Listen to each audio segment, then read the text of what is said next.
Pero ahora vamos a hablar del mercado nuevamente, pero puntualmente de una noticia que ayer sorprendía en Chicago. Por eso estamos en contacto a esta hora con Federico Morixe. Federico, muy buen día, ¿cómo estás? Buenos días Silvia, buenos días para todos por ahí. Bueno, ¿qué pasó ayer, Federico? Vino una sorpresa. Chicago nos trajo un nuevo récord, en este caso para el precio de la oleaginosa. Y bueno, sí, sorprendió el mercado. Igual hay que tener en cuenta el precio récord, es $657. Estuvo casi por pasarlo, ese fue el máximo. Muchas veces se mira el máximo del cierre del día. Entonces ayer casi tocó los 657 y después cerró un poquito más abajo. Pero estamos en los mismos precios que en los máximos precios que estuvimos en el año 2012. Y bueno, y todavía no, hay oferta, hay demanda, queda mucho todavía por el año, queda mucho sobre el conflicto que bien estaban comentando que le está dando energía a todos los precios y por eso tenemos gran problemas de oferta, principalmente por este conflicto, pero ahora el mercado está muy atento. Hoy vamos a tener el informe de luz, ahora en un par de horas al mediodía, y el mercado está atento porque hay ciertos actores en el mercado que especulan que Estados Unidos se puede quedar con menos stocks que otros años. Hasta le podría llegar a faltante. Entonces eso genera esta alta volatilidad en los precios. ¿Cuáles fueron los factores que llevaron a esto? ¿Qué pasó ayer? Además de lo que estás mencionando vos ahora, estamos pendientes de algunos comentarios de oferta, del informe de USDA, ¿no? Pero ¿qué llevó, vamos a decirle, a estos movimientos que de repente ayer nos estuvieron así alertando y nos hacían mirar la pizarra porque subía de repente, como vos decías, en el transcurso de la operación de la jornada? Exacto, en el día de hoy podemos llegar a ver que el precio supere ese precio y suba 20, $30 perfectamente y el resto lo acompañe, porque ayer lo que está especulando el mercado es lo siguiente: si el USDA achica mucho el stock que hay ahora en Estados Unidos, ¿y qué pasa? Hay más consumo de aceite porque sube el petróleo, no da para todas las refinerías que hay en el mundo, eso es un problema actual. Las refinerías que hay en el mundo no da para procesar ese petróleo rápidamente en combustibles y que se consuman. Hay sobre demanda de combustibles. Entonces se empiezan a usar biocombustibles, se empiezan a usar biodiesel, etanol, y por eso hay gran demanda por el aceite de soja, aceite de canola, todos los aceites para convertirlo en biodiesel. Por el maíz todavía no ha generado ese impacto como en la soja, y todos preocupados por este stock. Si el stock es por abajo del 6, 5%, 4%, muchos compradores en Estados Unidos, capaz que hay que tener en cuenta que la próxima cosecha en Estados Unidos empieza en octubre. Lo que hay de soja ahora tiene que dar hasta octubre, tanto para el consumo interno de Estados Unidos como para la exportación. Si alguien se queda sin esa compra, va a tener que importar en los Estados Unidos y eso se le incrementa a $200 por tonelada. Entonces ahí es en donde todos se pusieron a comprar futuros por las dudas del informe. ¿Qué pasa si el informe es bajista, que mantiene el mismo stock que algunos de los que venimos mirando el mercado pensamos que va a salir con el mismo número del mes pasado, pero en donde sea para abajo, tú compras un futuro por ejemplo, de agosto y sé que en agosto me van a entregar soja. Compro un futuro de octubre y en octubre voy a recibir soja.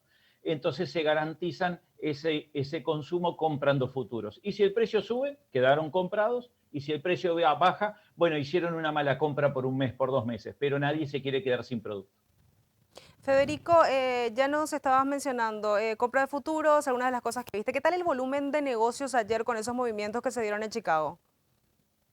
Fue un volumen interesante, ¿no? Es más de lo normal. Hay que tener en cuenta que estos últimos 3 días fue un 30% más de volumen de operaciones, más que otros días, que los días normales. O sea, son esos días que cuando baja mucho, sube mucho, se incrementa el volumen un 30, un 40%. Bueno, ayer sí llegó a incrementar un 40%, el día anterior un 30%. Hay más volumen por esta preocupación del stock. Por eso es muy importante todo comprador protegerse para la suba, para este informe, por las dudas de que el precio siga subiendo y se nos vaya a los $680, que tiene mucha posibilidad de pasar, y también hasta 700 perfectamente puede llegar si se reduce el stock en Estados Unidos. Y a los vendedores, como los productores, como países de Sudamérica, es bueno ya ir tomando en cuenta la cobertura para el año que viene, porque si mañana el stock es interesante, viene una buena producción en el hemisferio norte y el conflicto se empieza a diluir con el tiempo, el precio debería ir bajando de acá hasta el año que viene, entonces es un buen momento para ir pensando un año para adelante. Federico, justamente con relación a eso, Mercosur, dos consultas puntuales. Uno, estamos hablando del stock de Estados Unidos. ¿Cómo está el stock Mercosur ahora? Y dos, vos lo decías, siempre el productor está trabajando también a contrato futuro, ¿no? ¿Tenemos margen para negociación acá también con Mercosur? Vamos a empezar por el uno. Sí, hay stock, Argentina y Uruguay. Paraguay perdió muchísima soja, eso le afectó mucho el clima. A Uruguay y Argentina, como están más retrasados en el cultivo, tuvieron suerte más en las lluvias de verano y se vieron favorecidos, lo mismo el sur de Brasil. Entonces tuvieron buenas cosechas. Por ejemplo, en Uruguay, yo estaba haciendo hacer los números, el promedio estuvo, más o menos el promedio de Uruguay va a andar en los 3.000 kilos. Y las ventas promedias arriba de los $600, entregando en el silo. Hay gente que ahora está vendiendo a 640, $650. Pero con 3.000 kilos y un promedio de $600 es un interesante número para el sector productivo. El problema es que los exportadores trabajan más rápido que los consumidores internos. Entonces, si Argentina se pone a exportar, Uruguay se pone a exportar, Brasil termina con exportando fuertemente a China, puede ser que nos quedamos sin soja en 6, 7 meses, puede llegar a pasar porque los exportadores trabajan rapidísimo. Entonces, todo comprador tiene que protegerse el precio y también asegurarse la mercadería para tenerla hasta la próxima cosecha, porque si no vamos a tener que estar importando del hemisferio norte y si hay algún problema climático nos puede llegar a faltar. Y la segunda, ¿me la podés repetir, por favor? Que estaba tan Hablamos, pensando que me...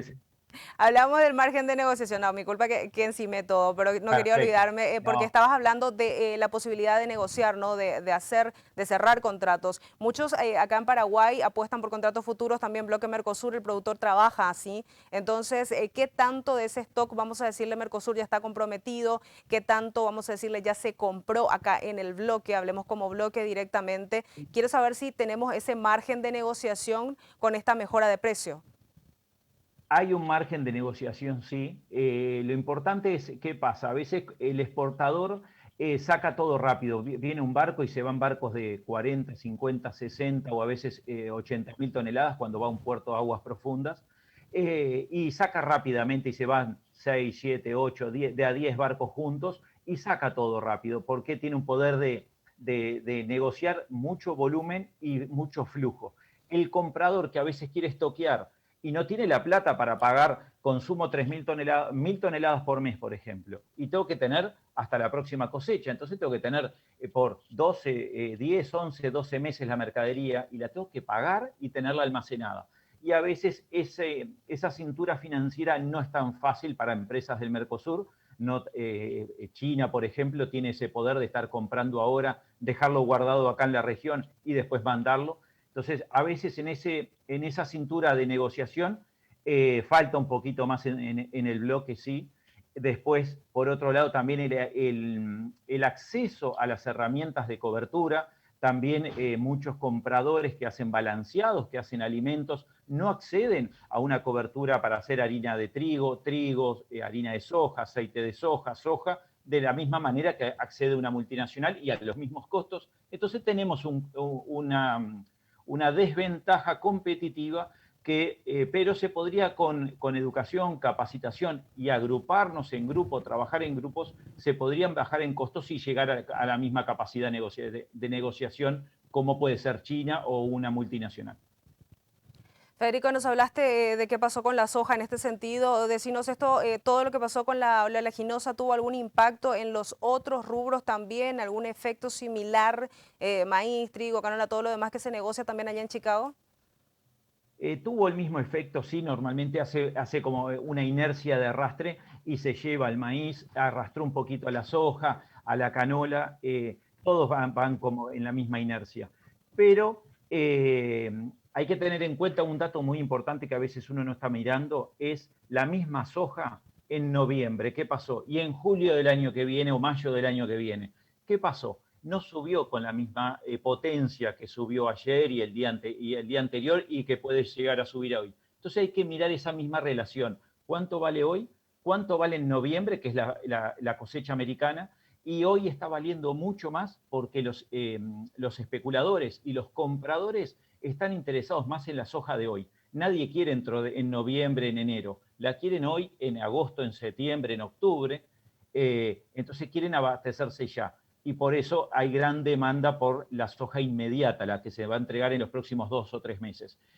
Entonces, eso nos va a marcar una referencia de qué es lo que puede pasar el día de mañana. Cuando entre la cosecha americana, si es poca, va a subir también. Si es grande, como son los últimos años, podemos ver que empiece a bajar ya a enero, a marzo y a mayo posiblemente, si los cultivos que esperamos que los cultivos en Estados Unidos, nadie quiere decirle una catástrofe climática y que tenga menos producción, ni en Sudamérica el cultivo que viene. Entonces, normalmente deberían haber más cultivos, más grano y la misma demanda. Entonces, el precio debería de empezar a bajar suavemente de acá hasta marzo.